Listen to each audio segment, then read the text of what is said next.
Hormuz প্রণালী বাণিজ্যিক জাহাজ চলাচলের জন্য খুলে দেয়া হলেও তা কঠোর নজরদারিতে থাকবে এমনটি জানিয়েছে ইরান।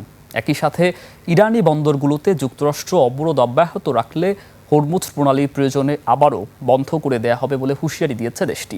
আর মার্কিন প্রেসিডেন্ট ডোনাল্ড ট্রাম্প জানিয়েছেন হরমুজ বন্ধ হওয়ার আর কোনো সম্ভাবনা নেই।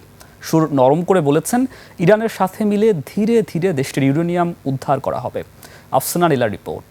লিলি আল্ট্রাসফট সিরাম জেল, যা গভীর থেকে স্কিনে দেয় 3 গুণ সিরাম হাইড্রেশন। সিরাম জেল হাইড্রেশনে ব্রাইট থাকো সব সিজনে।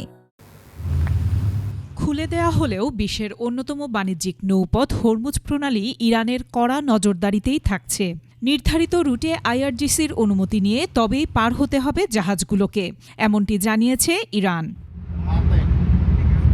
ইরানের পররাষ্ট্রমন্ত্রী আব্বাস আরাগাচি জানিয়েছেন হরমুজে সীমিত জাহাজ চলাচল করবে, যা ট্র্যাকিংয়ের আওতায় থাকবে। পাশাপাশি সামরিক জাহাজ চলাচল করতে পারবে না বলেও জানান তিনি। একই সাথে বলেছেন এই যাতায়াত সুবিধা চলমান যুদ্ধবিরতি চুক্তির সঙ্গে সঙ্গতিপূর্ণ এবং লেবাননে যুদ্ধবিরতির পূর্ণ বাস্তবায়নের ওপর নির্ভরশীল।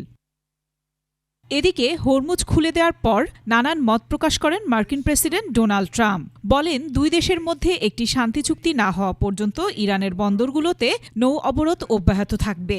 একই সাথে ধীরে ধীরে ইরানের ইউরেনিয়াম উদ্ধার করা হবে বলেও জানান তিনি। দাবি করেন ইরান আর কখনো হরমুজ বন্ধ করবে না। তবে এসব দাবি উড়িয়ে দিয়ে সামাজিক যোগাযোগ মাধ্যম এক্সে দেয়া এক পোস্টে ইরানের পার্লামেন্ট স্পিকার মোহাম্মদ বাঘের গালিবাফ জানান ট্রাম্পের 7টি দাবি ভুল। ওয়াশিংটনের অবরোধ চলতে থাকলে হরমুজ প্রণালী খোলা থাকবে না। আরও বলেন, মিথ্যা দিয়ে যুদ্ধে জয়ী বা আলোচনা চালিয়ে নেওয়া যায় না।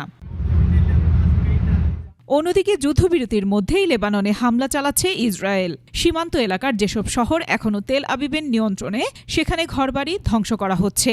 ইসরায়েলি কর্মকর্তারা প্রকাশ্যেই বলছেন তারা লেবাননের শহরগুলো ধ্বংস করতে চান যাতে বাসিন্দারা আর সেখানে ফিরতে না পারেন।